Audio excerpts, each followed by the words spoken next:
everyone. I'm John Miglosh for the Wisconsin DMA and the International Society for Strategic Marketing. How about that? No intro at all. You better be here on time or you're not going to make it, right? And that's okay.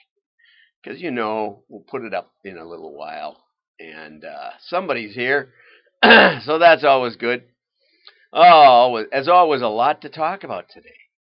So much. And it's another cold morning in Wisconsin. Down in the low 60s. And that was in the 60s still at 9 o'clock on my scoot, which is cold. So for those of you worried about the world and its warming, come to Wisconsin. And another reason to come to Wisconsin is a judge in western Wisconsin ruled against Amazon. Apparently somebody bought a plumbing piece and it flooded their house. Don't ask me how it did that. But a faulty bathtub faucet adapter. Oh, I bought a faucet adapter, but I bought it at Menards, which is also a Wisconsin company.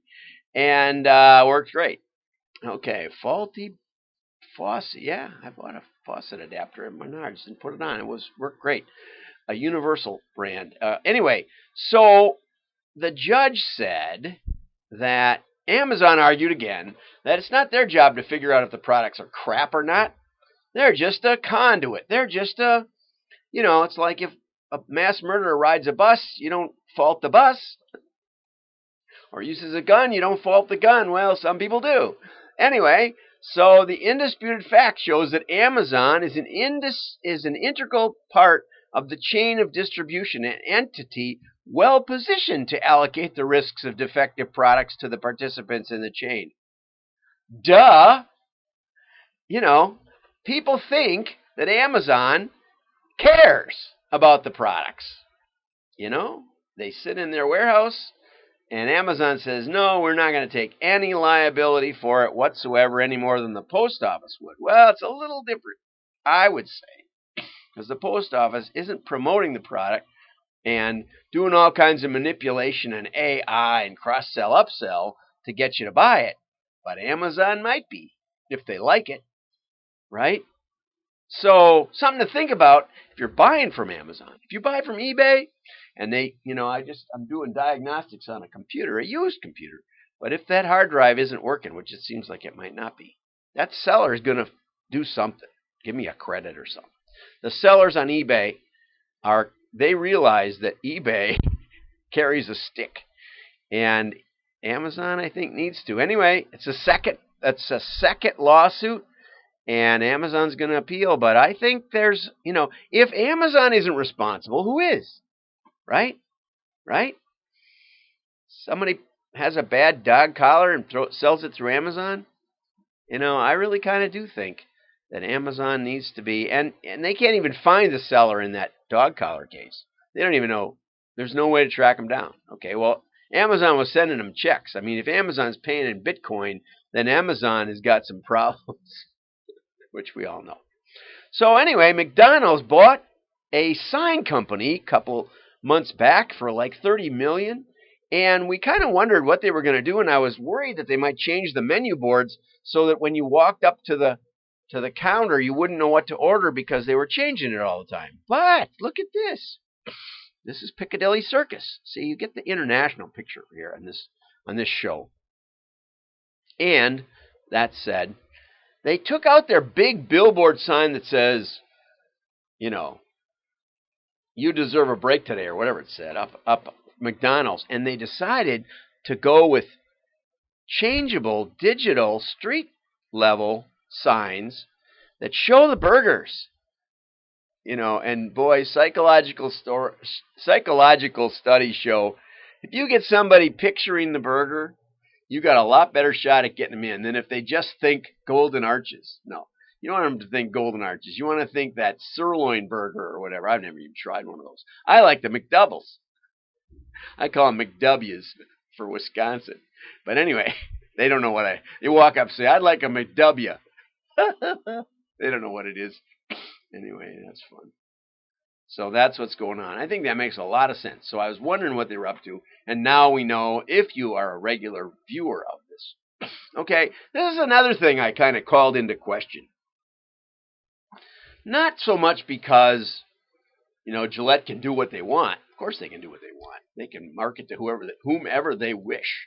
But, it seemed a little alienating, with the cross-dresser as one of the guys on Gillette. There was really a little bit. That was in Spain. You didn't probably see that unless you're a regular viewer, but it was different. Not because they can do what they want, but because they don't. It kind of might be a little off-putting to me. But I'm not a customer. I bought a case of Persona blades that'll last me the rest of my life. I don't shave very much a day. Just in here, a little down here. And, after the blade is basically could cut butter only, I finally changed to a new one. So I don't know how many lifetimes supply I have on those Persona blades. But Gillette, here's the situation. They were shrinking and shrinking and shrinking. There was Harry's and Dollar Shave Club and boom, boom, boom, boom, boom. And they saw that happening, and they thought, we got to get some attention. I think that's basically what the CEO is saying here. It was an 188-year-old brand gently slipping away, okay, because of disruptors. And fundamentally, they were urging men to hold each other to a higher standard and step up when they see fellow men acting inappropriately. And I don't think they did it very well, but it got a lot of attention. And I was on the golf course on last Friday, and the foursome ahead of me, one of the guys said, I'm going to quote this, and now you can clip this out and put it up, and maybe I'll get attention. He said, if you see the beer bitch, send her over.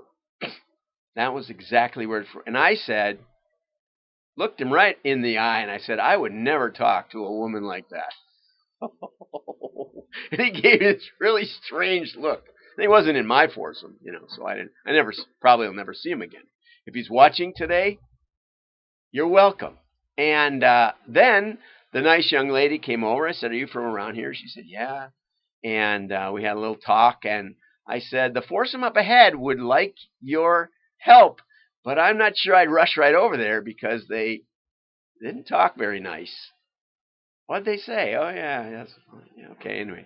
So anyway, she was, okay with it. She gets it, I guess, that some people get on the golf course and say bad things. But, and that in that vein, I think Gillette had something okay to say. And again, I don't. But the truth is, they made a difference in their visibility, right? No one thought of Gillette at all. And now they might. So if you're looking for razor blades, that's one.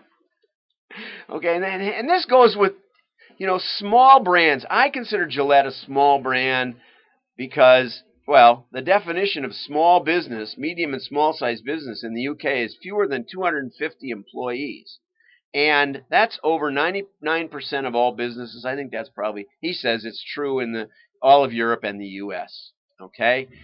And the truth is, everybody thinks small business should be worried about brand and all this sort of thing. And we worked with a retailer, and they were in that category, and they were, making all of these digital moves and having all these different kinds of commercials and different kinds of promotions on their website. Nobody was visiting. So we studied where their web sales was coming from, and guess what? It was coming from right around their store. And so we said, you might want to target around your store.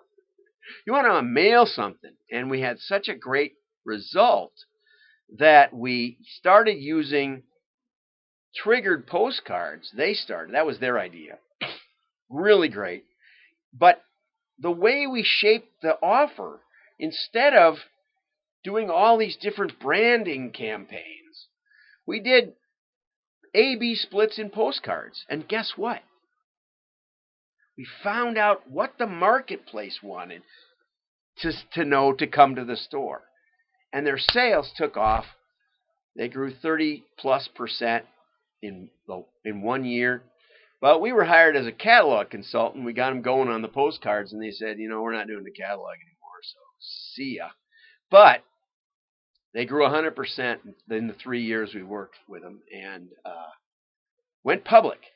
And that's a pretty good story. So think about getting attention more than and the right offer rather than giving the consumers all the reasons and not cutting through the clutter.